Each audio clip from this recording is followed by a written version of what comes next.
we're not the 14th and 15th century, okay, where if southern France had a failed harvest, people in southern France died because they couldn't get crops that were in southern Italy that were in abundance. You just couldn't move the crops. That's why the supply chain thing kind of scares me more than anything else. If we're unable or unwilling to move foodstuffs and energy across the world, then we can repeat the disaster of the 14th and 15th and 16th centuries.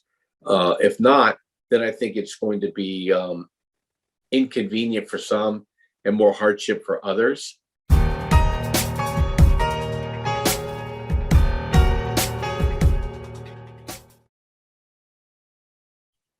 Good afternoon, everyone. Thanks for joining us again for the next month's talk here. I'm with Bob Kudla, tradelikeagenius.com. Have you seen what has happened in the last 1 month since we had a few ideas of how 2022 might roll out and affect your lives with so many different things? The Arab Spring, remember that chapter in history? Well, we might very well be repeating another one of those. Wanted to talk to Bob about that today. Kazakhstan's on the tip of everybody's lips.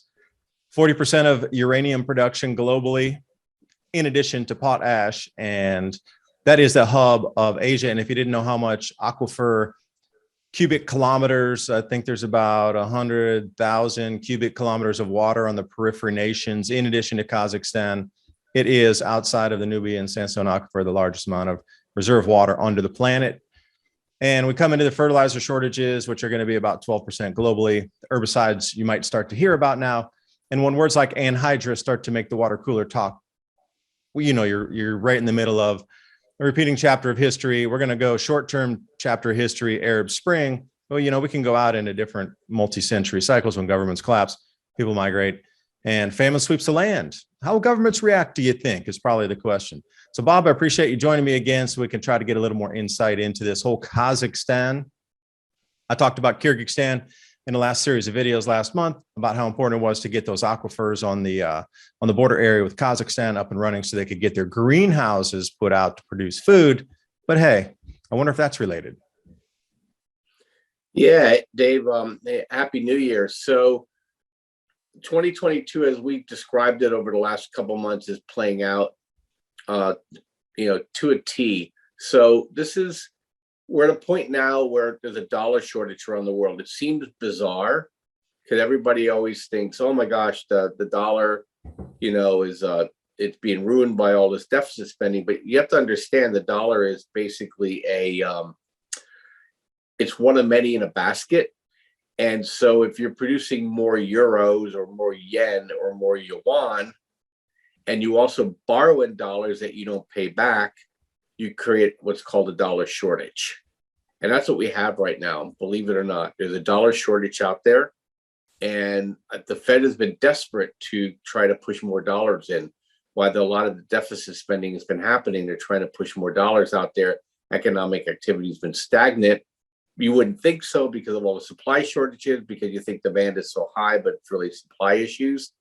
And now we find ourselves back into another Arab Spring. I call it the worldwide winter is coming because, people think, oh, inflation, higher prices, that means stock markets are going to go up. Well, actually, if you read your history books, the stock markets hate inflation. In the beginning, they like it.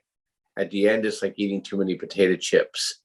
And if you're a country like Turkey, which this time is where it started, where you don't have enough energy to feed your people or enough farmland, or you don't have enough energy to heat and run transportation, that you have to go ahead and import those things, then you become a failed state. And Turkey is a failed state right now. So it's the wrong place in the world for a country in that situation to be, failing. And then all we have to do is drift a little bit north and a little bit east, and we got our second domino falling, as Kazakhstan. Now, Kazakhstan's falling for essentially the same reasons, but not they don't have the same situation. They're falling because they have an oligarchy-run country, and they basically squeeze their people to where they can't afford anything anymore. And so the government doesn't generate enough revenue through taxation, because it's all being siphoned off by basically the Kazakh mob, which I'm sure is being enabled by the Russian and the Chinese mobs. And they have a situation now where that country's starting to implode. Normally, should we care? Well, Kazakhstan is absolutely critical to the world economy. They're 40% of the uranium production. You mentioned potash. They're an important fertilizer producer, but they're also a huge oil and gas producer. And their railroad tracks run across their country from China into Europe. And they just dropped this country into the lap of Mother Russia. And so now you have the Russians, if we just continue on this game of thrones, if you will, we got Mother Russia now, that was a marginal producer of wheat in the world. And they're agitating against the Ukraine, which would make them even more powerful in that regard. Oil, natural gas, and strategic metals. Now you add uranium and fertilizer and more strategic minerals with Kazakhstan. And oh, by the way, impose a toll on China and Europe for the crosswise traffic. You have a recipe for a flashpoint, in addition to all the other supply and demand, implications that Russia controlling Kazakhstan will do. So that is all eyes on Kazakhstan. I personally am interested in it because I have a very large position in uranium and CCJ. It's really weird. All the places where they have strategic metals, the other place in the world that has it is in Canada. So if there's potash problems, there's Canadian Potash Company, MOS. So during today, I'm going to give people 5 or 6 stocks you got to own. Okay, whether you buy my service or not, you got to own these for your own personal well-being. Mosaic is one of them. CCJ is another one. 2 large productions of minerals in our hemisphere. Think Western Hemisphere if you want to own anything, and make sure it's not going to get stolen from you. Okay, and then you turn around and now the shipping is still not resolved. So you have shipping companies as well. And I'll take a breath, and you and I could talk some more. But those 2 things are critical into food production and energy production, and basically Europe in the balance. And you're going to start seeing all those issues start to amplify here in 2022. Let me throw another side of that triangle of nastiness, if you will. On the 15th of January here, unless truckers can provide proof of vaccination, they're not going to be able to cross the Canadian-US border. Now they're looking at around 15% of all truckers to say no, and that number might increase a little bit higher. Or they're looking at the amount of goods, and you have to do some math with that. 70% of the $700 billion that the US does in cross-border trade, trucking on land trade, runs through 18-wheel traffic to get it in and out. So how's that going to affect the states that rely so heavily on Canada for the imports?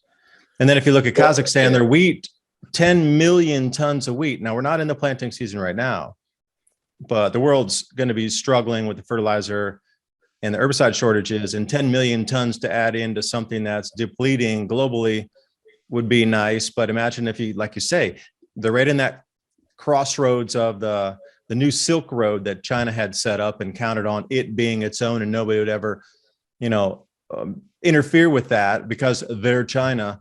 But here we are. If you pull that one piece out, their entire new Silk Road doesn't work any longer. And all these flashpoints are here, and it's just going to be a meltdown in supply chains. And then, Canada, Kazakhstan, and there's other points with the Ukraine. But it seems like there's a lot of things happening at the same time on this planet that are all pointing to get ready. Oh, that's my cue.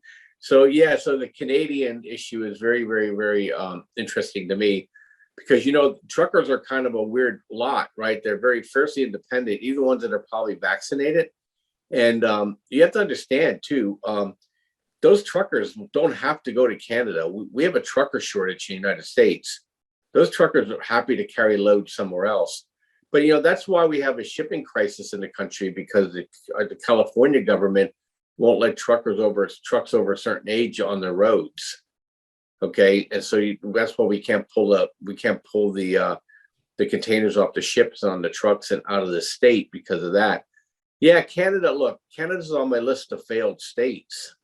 I think they're in deep weeds. So I wouldn't be surprised over the next 5 to 10 years that the Western Canadian provinces, sans British Columbia, sues for inclusion into as like Puerto Rico into the United States, because those provinces are allowed constitutionally to leave Canada. They're basically an amalgamation like the United States, but they can walk away. Remember when Quebec wanted to walk away, and everybody said go, because Quebec just sucks tax revenue from everywhere else in the provinces, and they wouldn't survive without, unless they're trying to connect themselves back to France, and which I don't think the Quebecos really wanted that. They just wanted to, assert some sort of game internally. But Canada could just easily bust apart.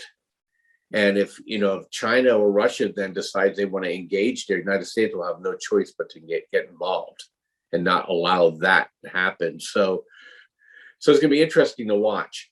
But let's talk shipping here, because there's another way to make money. So here's another stock you guys want to put on your list. ZIM. Okay, it pays massive dividends. We have a shipping shortage the next year. There's a few other shipping stocks that we're trading in and out of right now, all pay good dividends. So put that one on your list too. There's 3 right there that you're going to be fine with. And the 4th one is political. Dave, let's tie this whole thing up into a bow now. Is that because we're hyper politicized right now? We're going into an election in the United States, and guess who owns a social media empire that is being given birth in February? President Trump. Okay, the vehicle that they're using is DWAC, DWAC. We're in it. We've been in it, and today, and last week, and this week, and again today, is making these $10, $15 moves higher, and we're making tons of money trading this thing. This thing was $180 when it first came out, dropped all the way back down into the upper 30s, and now we're back up to $63 again. And they're launching in February, and I suspect that the interest level of this stock is going to go through the roof. And I think we'll see this thing back in triple digits in no time at all. I mean, it has no problem breathing and moving up $12, $15, $20. So there's another opportunity for people here. Throw a little bit in your IRA. You can trade it on your regular accounts.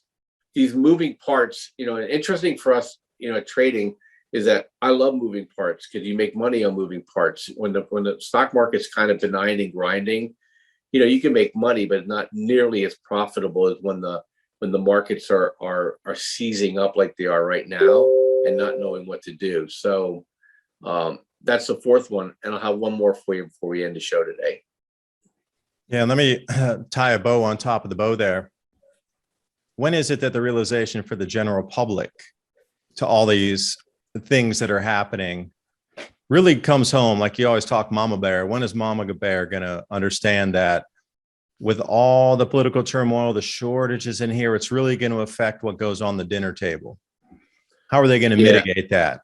And to cut out the discourse of these problems that we're all facing, and we all need to find solutions. Of course, everybody's going to gravitate to a platform where people will be allowed more free speech and be able to express the ideas and then have a real conversation instead of just say, hey, I have a little bit different idea. Listen to it. If you think it's valid, we'll talk about it more. If you don't think it's valid, call me a kook and we're done. Great. I'll take that. But as soon as you put out a different idea or opinion against the narrative, then suddenly they just try to remove you. So these gargantuan sets of problems that are dovetailing, and they are wrapping into a package that we haven't seen. And how many centuries do you think since this amount of, intertwining, I guess, triggering downfalls and the next cascade to the next cascade? I'm going to say, at least 100, 200 to 400 years since we're seeing so much turmoil happening at the same time. When do you think the general populace will wake up? Because that's going to trigger a lot of other what you're talking about, movements in the markets, purchase pattern changes, spending habits. Money's going to move into different sectors.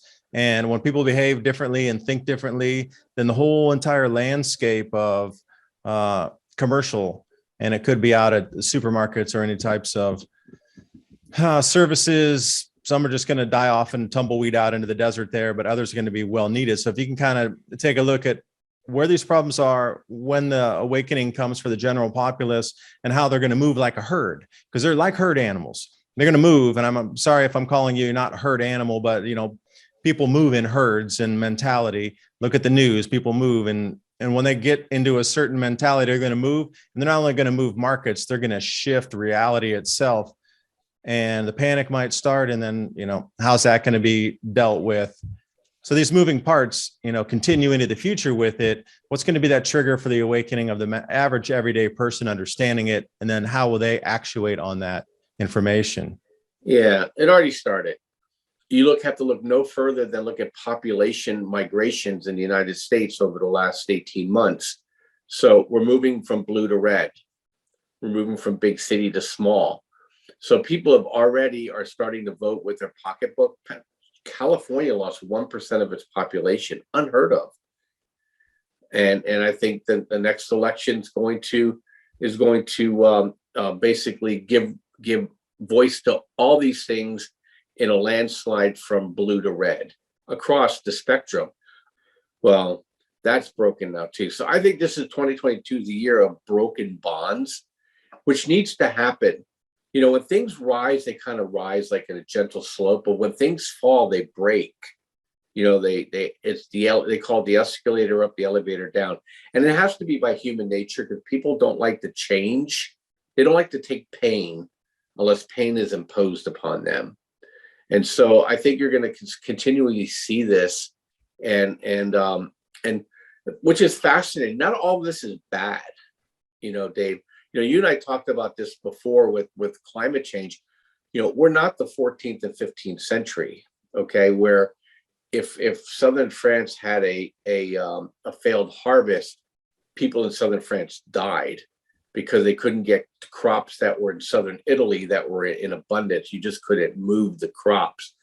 That's why the supply chain thing kind of scares me more than anything else. If we're unable or unwilling to move foodstuffs and energy across the world, then we can repeat the disaster of the 14th and 15th and 16th centuries. If not, then I think it's going to be inconvenient for some and more hardship for others. And so, so I mean, it's coming. And here's the fifth stock for you guys, BGS. Okay, is a food supply company. If you want to get Andy, ANDE, or if you want to get Kroger, those are good as well. Because look, we're embedded in the inflation side now. So no matter what they do, we've crossed the Rubicon where the pricing pressure is now pushing through the snake. And even if you raise interest rates and doubled interest rates, it still doesn't stop things from happening, because some of these things are irrespective of constraint. Like uranium, for example, they have to buy uranium. People have to eat. And if you have supply problems, that doesn't lessen demand. It just means something else doesn't get bought, because you're going to pour more of your money into. And the other thing too is, because we're all older now, a lot of us aren't carrying the debt loads we carried when we were in our 30s and 40s. And like my situation, I can literally sell my home. I can move from where I live and move to where you live and not have a mortgage and maintain my lifestyle. So I just freed up a couple more $1,000 a month to either not earn it, right, and do what's happening in the economy now. 4% of the people my age left the workforce. That's why we're having these problems. And the kids, that should be in the lower rung jobs, they're trading cryptos, okay, or they just got flushed with the government. So they're not in the workforce unless they get pushed into the workforce. They don't see a benefit of working because they know they can't get ahead. So those things are persistent. So it's going to be really interesting to see how they get and move out of these positions with higher interest rates. It's going to fail short term.